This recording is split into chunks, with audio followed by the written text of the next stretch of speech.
Selamat datang di X Undercover. Channel ini merupakan perbincangan antara Dr. Jaya dan Pak Franky yang bertujuan untuk edukasi serta menceritakan pengalaman Dr. Jaya sebagai ahli forensik dan patologi. Sekedar informasi terkait jadwal tayang X Undercover yang akan tayang setiap hari Senin, Rabu, dan Jumat. Maka dari itu, untuk mendukung channel ini agar selalu memberikan tayangan yang informatif dan edukatif, kalian bisa dukung kami dengan cara like, comment, subscribe, dan share. Dan selamat menonton! Begini, kita nggak bisa ngomong secara umum begitu, tetapi masing-masing punya plus minus, Franky. Karena dulu saya pernah punya pasien ya, sakit kanker, kanker kolon, udah stadium cukup tinggi, dia tuh perlu di kemo sama Dokter Jaya itu kebetulan kadang-kadang kan gini dok, si orang-orang ini dok, termasuk saya. Itu malas ke dokter. Tahu nggak dok kenapa saya malas ke dokter? Kenapa? Buat saya ke dokter itu kayaknya tuh jalan yang bikin saya pusing dah ya. Saya tuh lebih baik gini. Kan dokternya bilang gini, lebih bagus kita sedikit belajar. Jadi sedikit yang kita nggak tahu. Betul kan dok? Ya. Daripada kita banyak belajar, akhirnya kita banyak yang kita nggak tahu. Nah, sama ke dokter juga begitu. Apalagi misalkan MCU ataupun apa, males banget.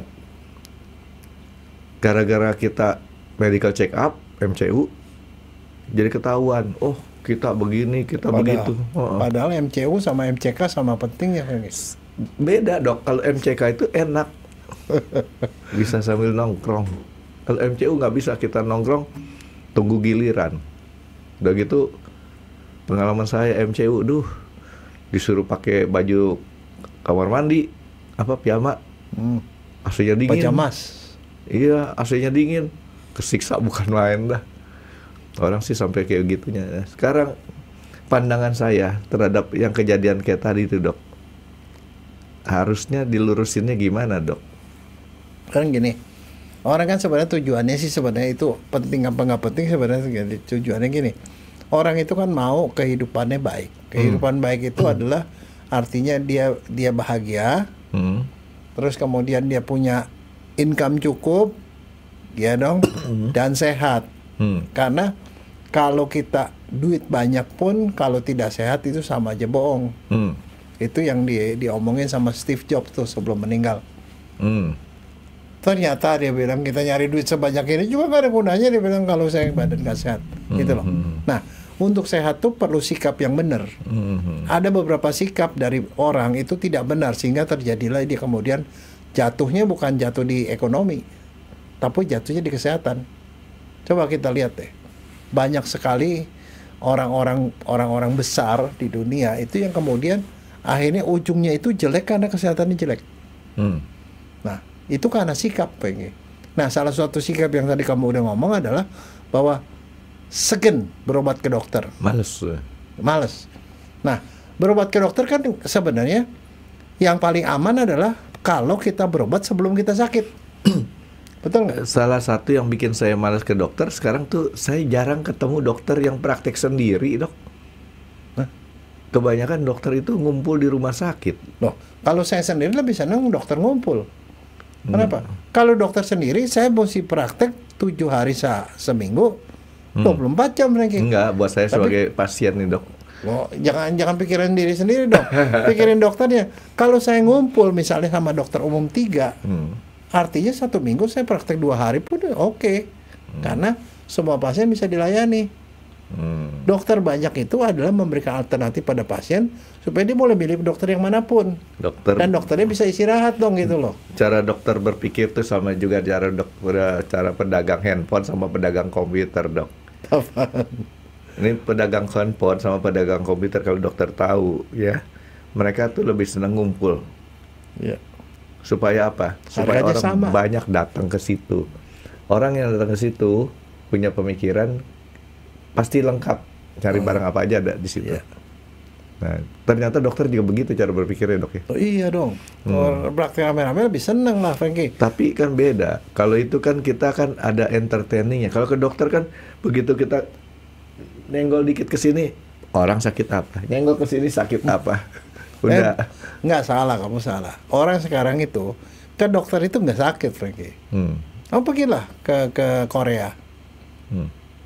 Nggak sakit, cantik-cantik malah pada datang ke situ. Ya itu Nggak ada yang sakit. Makanya kan di ruko-ruko itu mah, bukan di rumah sakit. Klinik. Iya, klinik-klinik. PDS, Beda dokter 50 sendiri. meter ada klinik. Iya. Ada klinik. Iklannya tuh ada di bandara tuh, Frankie. Tinggal kita cari mau kemana gitu ya. Nah, enggak, tapi maksudnya gini loh.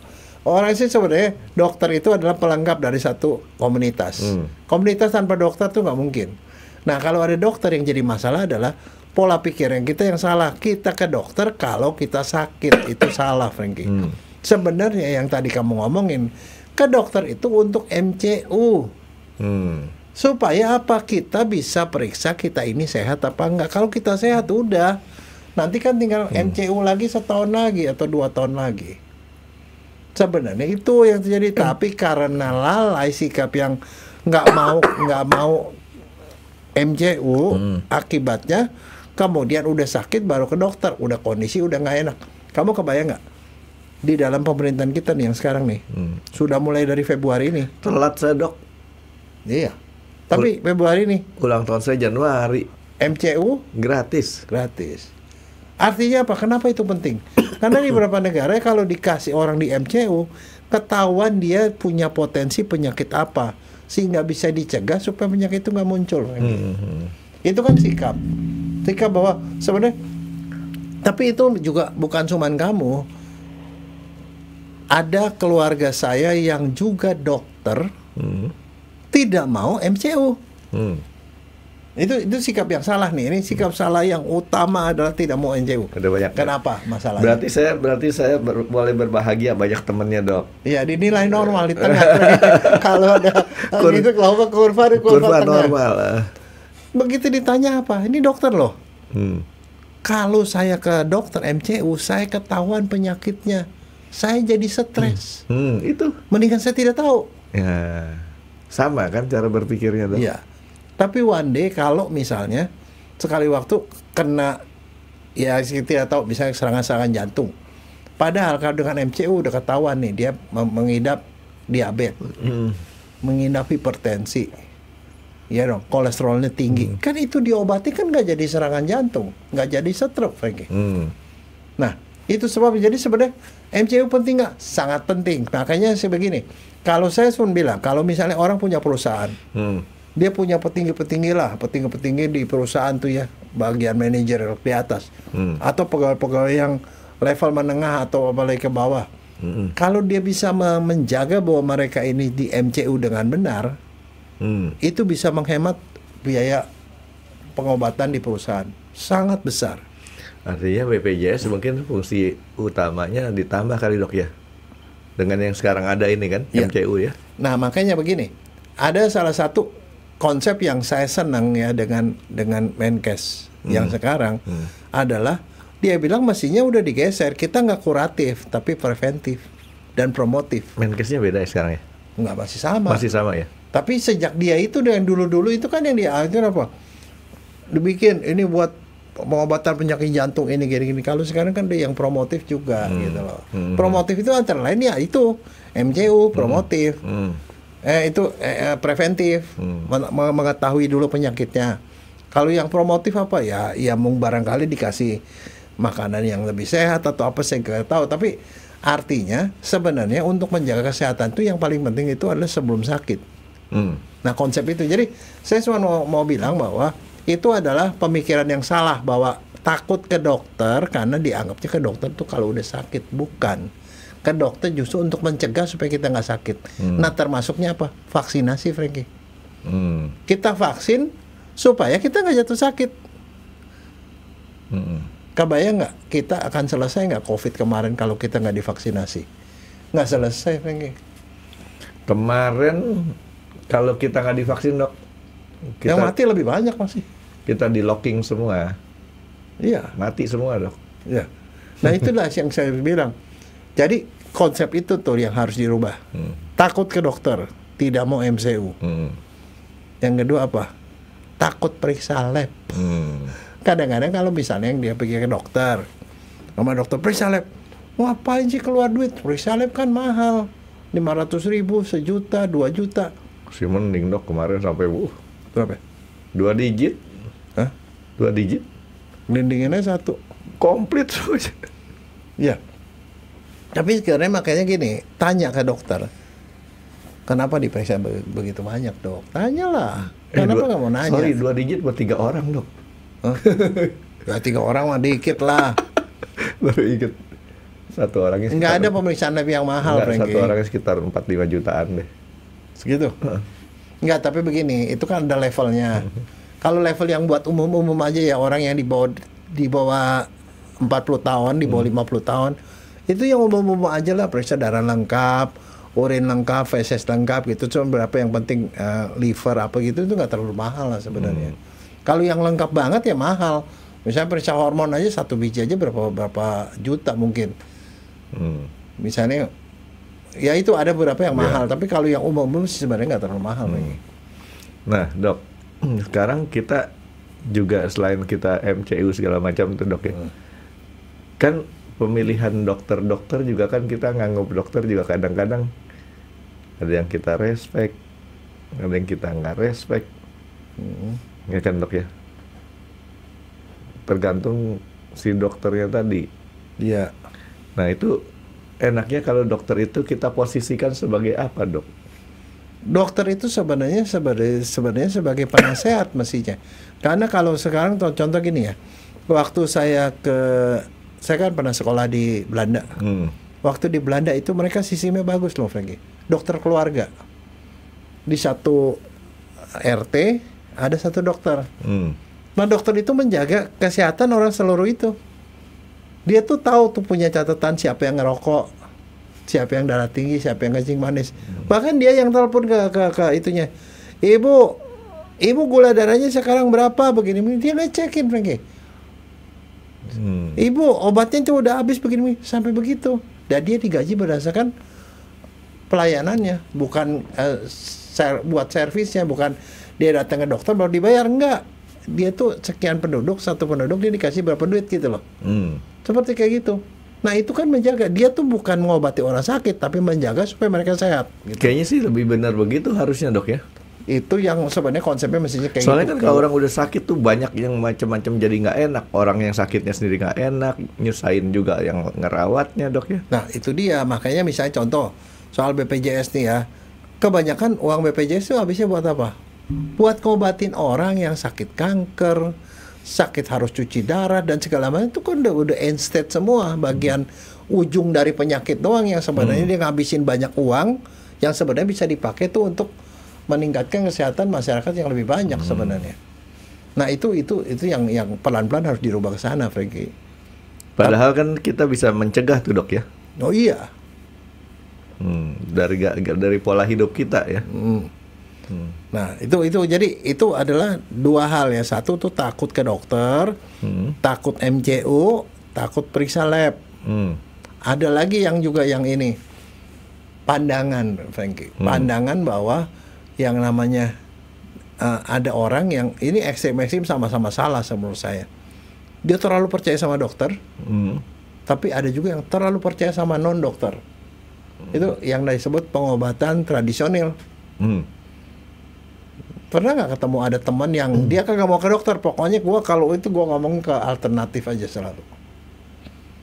Yang ekstrim gitu sih saya belum pernah ketemu, tapi saya melihat di beberapa tampilan YouTube ada yang kadang-kadang buat saya ini masuk akal apa enggak, yang non medis. Apa contohnya? Contohnya kayak sulap, Dok. Orang dia dipotong katanya sampai berdarah-berdarah, tapi ditutupin tangannya begini, terus diambil batu. Nih batunya. Susah buat saya percaya tuh. Kenapa? Ya kenapa harus ditutupin ya? Ditutupin gini ya. Takut kamu ngeri ngelihatnya. Kenapa dibikin film kalau itu biar jangan ditonton. Nah, jadi ada beberapa memang yang saya lihat bahwa kadang-kadang pengobatan non dokter juga ada benernya, ya. Karena apa? Sekarang kalau kita bicara non dokter kan kita ke Sinse. Sinse kan bukan dokter, Dok. Tapi kan dia belajar kesehatan, penyakit-penyakit. Nah, itu juga bagus kalau menurut saya. Atau ya artinya di dukun-dukun yang memang benar mempelajari secara turun-temurun. Kan dokter juga sama, mempelajari kesehatan secara turun-temurun, cuman dia pakai buku, yang satu lagi pakai lisan, gitu. Jadi ya ada yang bagus, beneran bagus, ada yang palsu.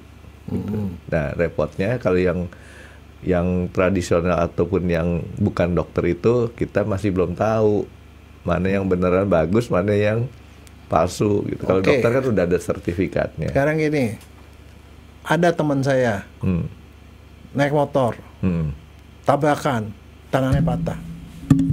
Ke Cimande. Dia nggak ke dokter, nggak mau. Karena dia anti dokter. Nggak bisa, kalau dokter mesti dioperasi. Ini nggak dioperasi, dia pergi. Ya kayak begitulah, saya nggak tahu di Cimande apa Ciliwung atau apa. Begitu diobatin, akhirnya sembuh Frankie. Karena prinsipnya kan tubuh kita kan bisa sembuh sendiri. Tapi karena posisinya nggak bagus, tangannya agak bengkok. Tapi rata-rata orang kalau jatuh ya, gayanya begini, Dok, ya? Ya, dia karena posisinya nggak benar. Nah, sekarang sebenarnya apa bedanya dokter sama dukun patah? Selain sekolahnya beda. Satu sekolah resmi, satunya nggak resmi. Ya, bedanya kasih obatnya kali, Dok, ya? Bukan. Dokter itu pakai fasilitas ronsen. Posisi tulangnya seperti ini, dia tahu, oh posisi begini sih kalau cuma dibetulin posisinya nggak bisa nih, karena tulangnya ada yang mencuat begini. Terus harus dibuka. Oh, yang ini mah harus disambung karena ototnya akan narik, dia akan jadi pendek. Nah, dokter dengan segala macam itu akan membuat posisinya benar.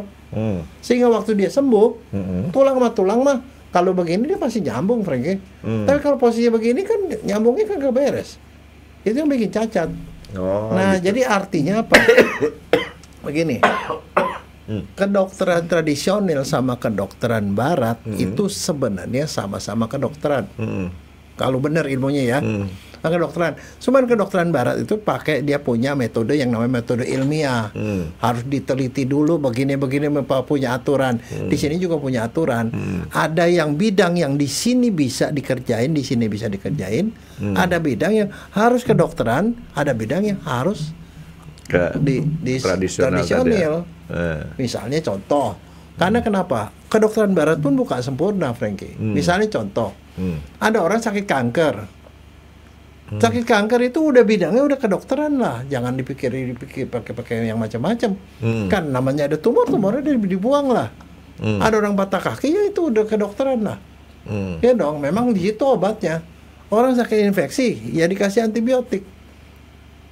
Tapi kalau ada penyakit-penyakit tertentu, misalnya contoh dia sakitnya alergi. Kedokteran mungkin nggak bisa ngobatin atopiknya atau alerginya, tapi di kedokteran ini mungkin bisa, karena prinsipnya di sini beda.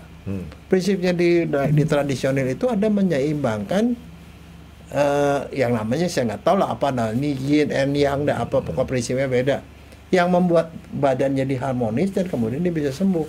Jadi ada banyak hal yang di sininya nggak bisa disembuh, di sini bisa sembuh.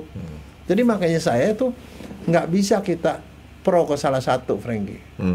Berarti penyakit hati harus ke non kedokteran. Ya, ya barang-barang harus ke yang tradisional penyakit hati, Dok, ya. Ya kan, Dok, diputusin pacar kan sakit hati tuh, Dok. Ya, tapi kalau kenanya hepatitis, ya ke dokter dong. Jangan dikala ke sini. Maksudnya saya itu loh. Jadi jangan itu. Nah, tapi itu artinya gini loh. Mesti rada-rada fleksibel karena masing-masing punya porsinya sendiri. Jadi saya sendiri setuju dengan yang namanya di negara Cina. Di sana itu tingkat 1 sampai tingkat 4 mahasiswa kedokteran belajar pelajaran yang sama, Frankie, tentang tubuh manusia. Tapi begitu dia mulai masuk klinik, mereka bercabang 2. Kedokteran barat, kedokteran timur. Kedokteran Barat persis seperti yang kita diajarkan dengan Barat, dengan antibiotik, dengan operasi dan segala macam. Kedokteran Timur dia belajari segala macam resep-resep yang berasal dari tumbuhan, dari hewan, dari segala macam yang kemudian dipakai untuk ngobatin. Pada begitu mereka lulus sama-sama dokter di rumah sakit, mereka ada di rumah sakit yang sama. Kalau dia harus ke dokter yang ngobatin. Tapi kemudian setelah dia mulai agak sembuh, barangkali dia offer ke sini. Nah, sebaliknya pun begitu. Jadi mereka tuh bukan saingan, tetapi mereka adalah mitra. Tapi hebatnya Cina tuh ya dok ya. Dokter belum pernah sih saya ajak ke massage tuina ya. Belum. Hebat dok. Tuina yang benar nih dok ya. Di Indonesia, di Jakarta pernah ada 2 tempat tuina yang saya acungin jempol dah. Itu saya tanya sama terapis-terapisnya, saya tanya mereka ternyata 3 tahun dok belajar tuina. Jadi kita punya sakit nih dok ya, dia nggak pakai obat. Sakit-sakit kita di mana itu dia bisa dengan metode pijit bisa sembuh. Ya ini saya nggak tahu deh nanti ya pandangan dokter ya kan tadi udah jelas nggak boleh kita anti atau pro buta gitu dok ya. Ya. Nah kalau saya bagusnya apa? Kedokteran juga bukannya anti tapi istilahnya cuma males doang. Yang ke tradisional juga bukannya kita buta bahwa ini bagus, hanya beberapa. Jadi ada beberapa teknik di tuina itu dok. Saya ngarepin sih suatu ketika ada tuina lagi yang benar, itu tidak perlu melakukan operasi, tidak apa. Sini dok, yang kemarin teman saya tuh, yang sampai harus disembelih di sini kan, dia cuma diputar gini aja, hilang. Nah itu sih, jadi saya cuma nggak bisa ngasih nih. Kadang-kadang itu, ya mungkin pada kasus tertentu ya bisa begitu, tapi pada kasus yang lain tuh enggak. Dia sudah meramalkan masalah HNP saya. Ini kalau dibiarin akan bisa HNP. Bahkan kalau dibiarin lagi bisa lumpuh, dia bilang. Nah saat itu saya berobat sama dia cukup rutin. Cuman problemnya setelah COVID kemarin itu terapis-terapisnya balik lagi ke Cina karena mereka orang impor sih. Yang ngomongnya kalau sama pasiennya cuma nanyanya ini sakit, ini ngilu, ini sakit, ngilu. Nggak bisa bahasa Indonesia. Gitu.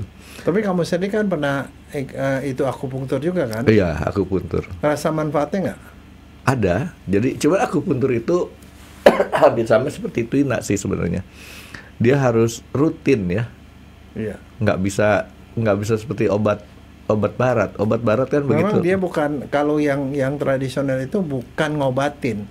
Dia membuat keseimbangan, makanya dia tuh perlu waktu. Ya, itu di maintenance dok ya. Kalau obat barat kan langsung hilang beneran tuh. Ya tapi saya cuma bilang bahwa masing-masing punya sejarahnya masing-masing.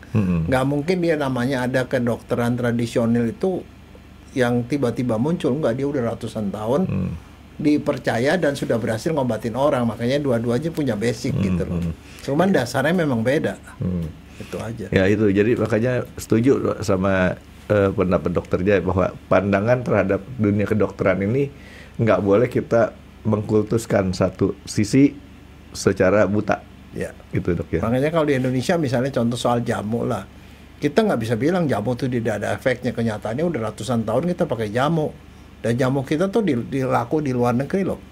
Nah, itu kan pengobatan tradisional, dia punya bukti-buktinya sendiri begitu loh. Saya sih cuman ngelihatnya gini, kalau pengobatan tradisional itu nggak praktis dengan cara tradisional itu, ya kan? Contohnya misalnya saya terapi tuina, itu sekali di terapi 2 jam dok. Ya, tapi hebatnya tuh ya terapi tuina itu ya, mudah-mudahan saya harapin ada investor yang bisa mendatangkan lagi tuh terapis tuina dari Cina-nya sana. Itu 2 jam setelah kita diterapi itu sama juga kita kayak habis di-charge baterai kita. Sama seperti akupuntur. Sama seperti kita di ozon. Habis diterapi segar. Soalnya kalau di tempat-tempat yang pijit-pijit lain, habis diterapi pijit lemes dok.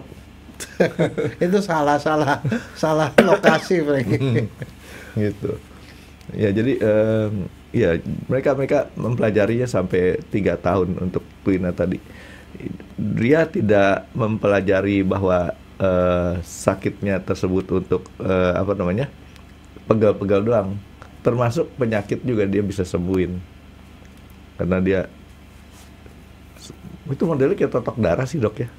Sayang dokter Jaya belum sempat saya ajak ya. Kalau dokter Jaya sempat saya ajak, nanti dokter Jaya tahu oh yang dikerjain tuh ngerjain apa gitu. Nah tapi sekarang untuk yang misalkan contoh nih untuk yang pengobatan modern nih dok ya. Sekarang jeleknya pengobatan modern menurut dokter Jaya ada nggak secara terbuka? Begini, kita nggak bisa ngomong secara umum begitu, tetapi masing-masing punya plus minus, Frankie. Karena dulu saya pernah punya pasien ya, sakit kanker kolon, udah stadium cukup tinggi, dia tuh perlu di kemo sama dokternya, tapi kemudian dia tidak tahan dengan efek sampingnya, tidak tahan banget sama, dia bilang wah mendingan saya mati deh daripada itu. Kemudian dia minta izin ke saya mau berobat ke RRC sana. Di sana dia dilakukan yang namanya kemoterapi, tapi kemoterapi yang versi timurnya. Dia versi timur, dia bisa menjalani itu secara sempurna dan kemudian ternyata kankernya hilang.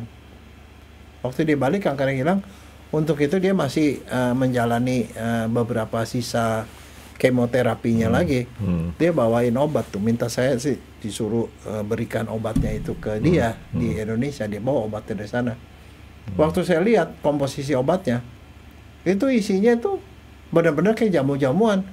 Ada daun, ada akar, ada batang, ada segala macam yang kemudian sudah dibikin bentuknya infus. Dan dia bilang selama dia kemo dengan kemo yang itu sama sekali tidak ada efek samping.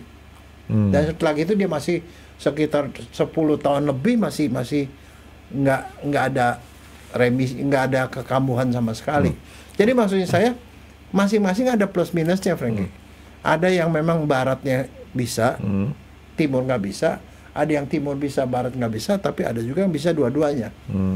Jadi nggak bisa secara umum dibilang mana lebih bagus, nggak bisa. Salah nggak dok kalau saya punya pemikiran bahwa kalau pengobatan barat nih dok ya, ada mengandung resiko dia punya efek sampingnya lebih banyak. Belum tentu. Kalau saya bilang nggak, belum tentu. Ada yang kalau kedokteran barat begitu itu selesai tuntas benar-benar sama sekali juga ada. Jadi masing-masing punya kelebihan, Frankie. Jadi nggak bisa disatuin. Nah, sebenarnya yang jadi masalah begini. Kadang-kadang karena kita tuh masih hidup di dua dunia. Kalau dokter nih, kita amfibi dok. Ya, lagi dokter lagi ngobatin dengan pengobatan barat. Nah, si pasiennya itu diam-diam mau pakai obat yang timur. Iya, sering. Nah, sekarang dok, kalau gitu. menurut kamu gimana? Apa yang mesti dilakukan gitu? Oh, jawaban saya mengikuti apa yang sering di umum dilakukan. Kalau mau pakai obat-obatan dari timur, tunggu 2 jam baru minum. Gitu dok, seringnya dok. Bener nggak sih itu? Iya itu mungkin benar. Begini, saya cuma bilang bahwa yang namanya obat itu ada interaksi. Kalau ada lagi sedang diobati sama dokter dengan pengobatan barat, si pasien itu percaya ada sesuatu yang pengobatan timur mungkin bisa membantu. Jangan sungkan ngasih tahu ke dokternya, dok, selain obat dokter ini saya juga mau makan pakai obat ini dok. Boleh nggak dok gitu? Karena apapun yang terjadi, kalau terjadi sesuatu dokter barat pasti yang disalahkan. Ada begini, dia sih begini karena pakai pengobatan yang nggak berhasil. Padahal mungkin aja itu interaksi obat. Sebenarnya misalnya contoh, ada beberapa obat tradisional itu yang kalau dimakan itu bisa mengakibatkan efek perdarahan. Padahal ini habis dioperasi atau apa sesuatu yang nggak boleh berdarah. Kalau dia dimakan, dia perdarahan, yang disalahin dokternya pasti bukan obat timur ya, percaya sama saya. 1000%. Obat dokternya pasti yang disalahin. Padahal itu terjadi kan dia pakai barang ini. Jadi saya cuma bilang ini keterbukaan. Jadi jangan sampai itu si dokter itu bertanggung jawab atas sesuatu yang sebenarnya bukan tanggung jawabnya dia. Setiap kali mau menggabungkan itu, tolong kasih tahu dokter. Dok, selain ini saya mau pakai obat ini, boleh apa enggak, Dok? Kalau dia bilang boleh, oke. Kalau enggak, jangan dikerjain. Ya, karena itu lebih fair lah ya. Karena selama ini kan boleh dibilang seolah-olah nih, Dok ya. Udah, kalau obat herbal nggak ada efek samping. Nah, seringkali kan seperti itu, Dok ya. Tapi apakah benar? Nah, itu nggak tahu saya. Nah, itu mitos nih ya. Obat barat ada itu efek samping. Kimia. Kalau ini herbal, ini natural. Benar apa enggak? Kalau nah, ini kan mitos nih di masyarakat kayak gitu. Benar apa enggak? Kalau saya sih ngelihatnya bukan soal kimia, nggak kimia, kan dokter bilang itu semua kimia. Masalahnya ini natural apa sintetis? Dibuat kimianya, Dok, maksud saya. Kalau itu kan dari natural itu kan hasil akhirnya juga kan bahan kimia yang masuk deh, Dok ya. Tapi bahan dari asli. Kalau yang obat barat itu kan sintetis. Kimianya dibentuk. Sekarang pertanyaannya, ada asumsi di kepala kamu bahwa kalau sintetis nggak bagus, kalau nggak sintetis bagus? Bukan bagus nggak bagus. Ada efek sampingnya lebih besar. Tidak. Gitu. Kalau ternyata tidak. Nggak ya? Nggak ada hubungannya. Karena sama-sama punya efek samping, sama-sama ini karena sama-sama bahan kimia. Cuman yang ini udah diteliti. Misalnya contoh, tahu nggak kamu misalnya contoh, ada satu pohon nih, ternyata dia mengandung unsur antibiotik. Kalau jamu tradisional tuh pohonnya ini, si daun-daun ini, itu yang dibejak dimakan. Kalau di yang kedokteran barat nggak bisa begitu, karena ini kan ternyata dari sekian gram daun ini antibiotiknya cuma 0, sekian. Nah ini diekstraksi begini-begini, kemudian dijadiin bubuk, dimakan. Barangnya sama, Franky. Efek sampingnya sama. Dan obat-obat kedokteran barat itu hampir sebagian besar itu juga berasal dari tumbuhan. Jadi tidak ada tuh yang namanya yang ini kimia, ini natural. Tidak, sama-sama tidak natural, sama-sama bahan kimia. Soal bahan kimia ini bercampur dengan segala macam serat dan segala macam. Kalau ini kagak gitu. Berarti kembali ke laptop, Dok. Kan awalnya kita bilang kalau kita banyak nggak belajar, banyak nggak tahu. Karena yang bahan herbal nggak diteliti, banyak nggak tahu dia punya hasil samping, efek sampingnya, Dok. Iya, dan iya itu bedanya. Ya kan? Jadi makanya nggak usah diteliti aja, Dok. Nah, kalau udah diteliti ketahuan lagi efek sampingnya apa. Nggak, jadi itu gitu. Nah sekarang gini, itu sering kali gitu. Nah sekarang ada beberapa mitos lain lagi. Dokter Indonesia kurang bagus. Kalau dokter dari luar negeri bagus. Betul apa enggak? Enggak semuanya Pendapat betul. Kamu? Enggak. Kalau yang itu saya nggak setuju. Bahwa dokter di Indonesia, mohon maaf ya, biaya pengobatannya mahal, setuju. Ya. Di luar negeri, terutama di daerah tetangga, lebih murah. Tetangganya yang mana?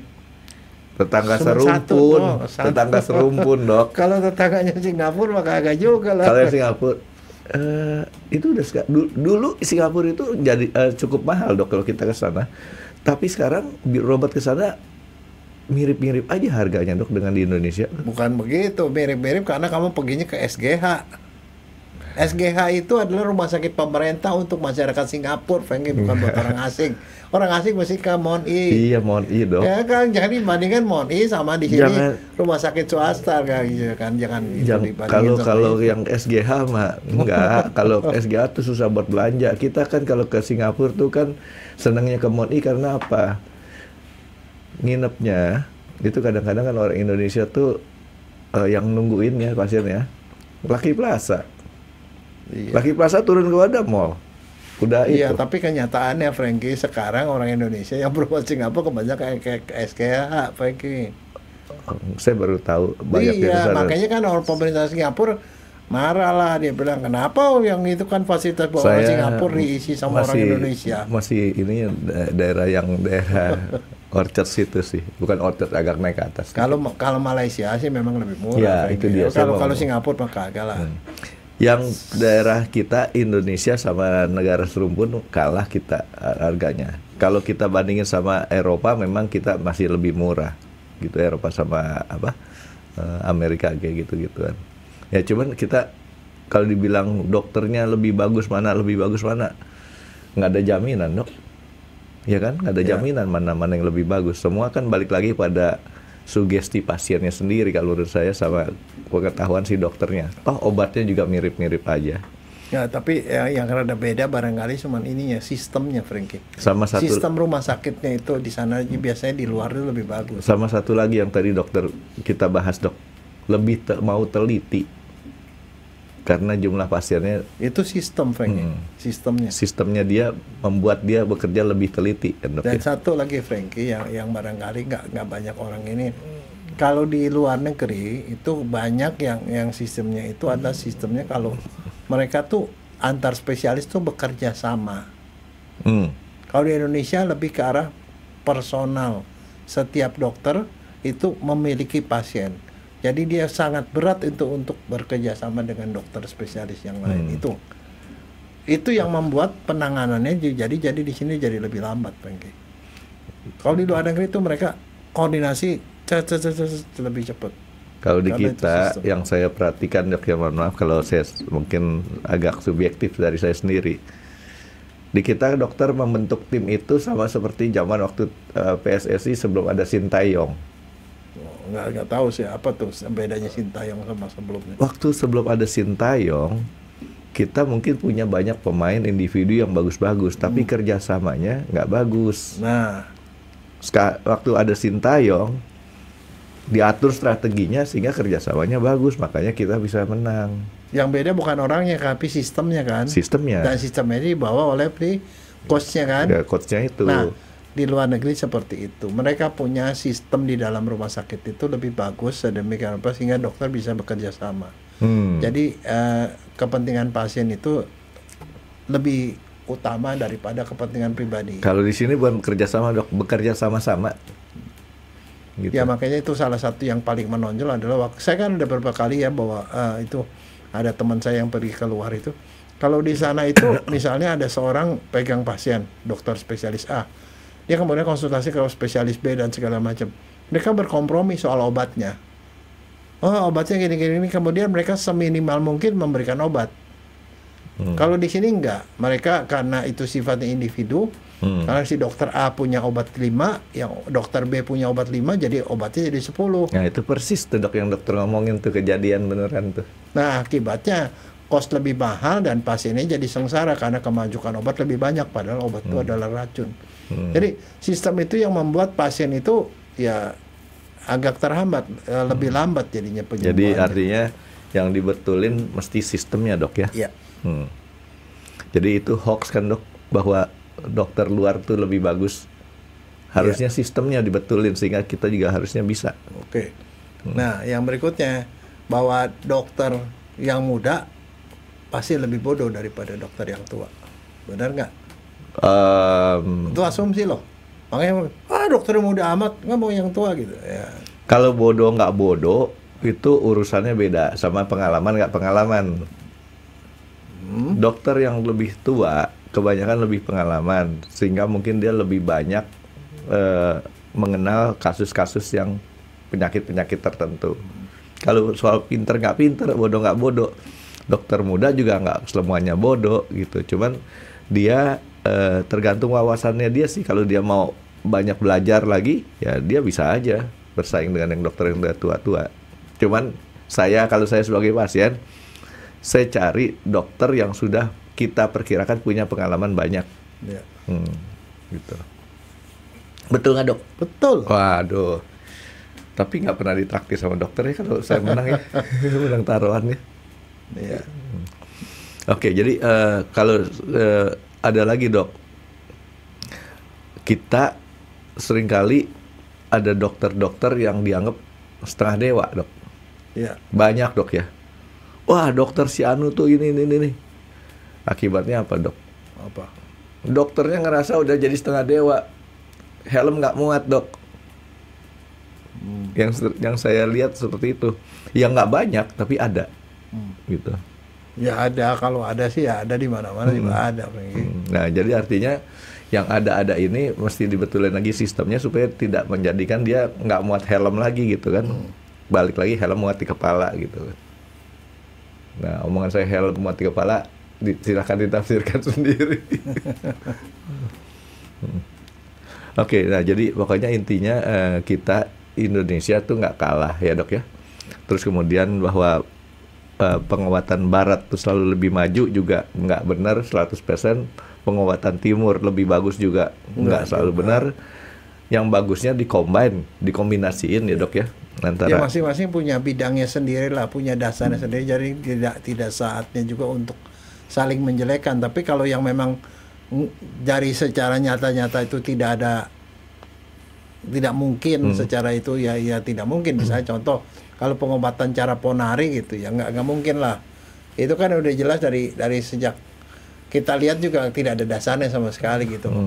Iya ya jadi memang sih kadang-kadang tapi yang kayak gitu aneh loh dok.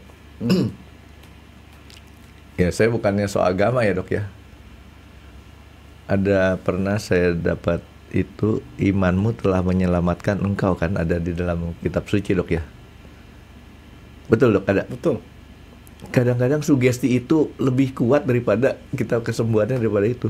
Bukan disebut lebih kuat Frankie. Itu kita kira-kira sekitar 50-60%. Iya. Itu Betul, kan? namanya placebo effect. Di kedokteran pun diakui. That's why makanya kalau kita bikin penelitian misalnya contoh ada orang dokter bilang saya punya obat nih. Saya obatin dia baik. Itu belum tentu obat itu efektif. Karena di dalam penelitian kedokteran itu harus ada kontrol dan kelola. Yang kontrol orang itu dikasih barang yang isinya tepung. Yang satu dikasih obat. Terus kemudian dibandingkan benar nggak yang dikasih obatnya lebih tinggi, yang lebih banyak yang sembuh daripada yang ini. Karena yang dikasih tepung pun ternyata 50% sembuh Frankie.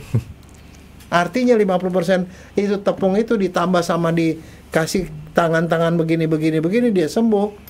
Iya masuk di akal, nggak pakai tangan aja bisa sembuh kok. Karena kenapa? Dia percaya sama dokter yang ngasih obat. Dokter yang ngasih obat, dia percaya sembuh. Sama seperti tadi kamu bilang kan, dia panas badannya. Datang ke dokter, baru lihat muka dokternya aja udah adem. Kamu ngomong apa? Itu nggak pakai agama loh. Apalagi kalau dokternya pakai begini-begini. Oh, mungkin dokter mah nggak pakai begini-begini. Loh, tapi begini. Saya pernah dapetin ya pasien saya cerita nih. Ada orang pergi ke dokter sama dokter tau nggak dia ngobatinnya pakai apa? Nggak pakai stetoskop Frankie. Pakai bandul. Oh. Deng. Kamu sakitnya kasih resep terus. Kamu ngomong apa? Ada yang begitu. Nah, ini balik kepada believe it or not dok. Saya mau kasih kesaksian bukan katanya tapi kata Frankie nih dok. Satu kali kepala saya nih dokter tahu kayak Sun Gokong kan, ditaruh di alat penjepit kepalanya tuh kalau dia bandel tuh sama dewa tuh mahkota namanya itu. Dipencet sampai sakit-sakitnya. Itu pernah saya alamin tuh dok. Berhari-hari saya alamin sakit itu. Saya ke dokter tuh nggak tahu sakit apa, dikasih obat juga nggak mempan. Jadi saking sakitnya saya nggak bisa tidur. Kalau kecapean tidur sebentar, sakit lagi, bangun lagi. Akhirnya kondisi saya drop banget. Nah pada saat itu saya pikir ya udahlah kayaknya waktu saya udah selesai nih. Tapi sebelum waktu selesai saya coba mau minum itu air sendang sono tuh dok. Ini kan benar-benar bukan obat.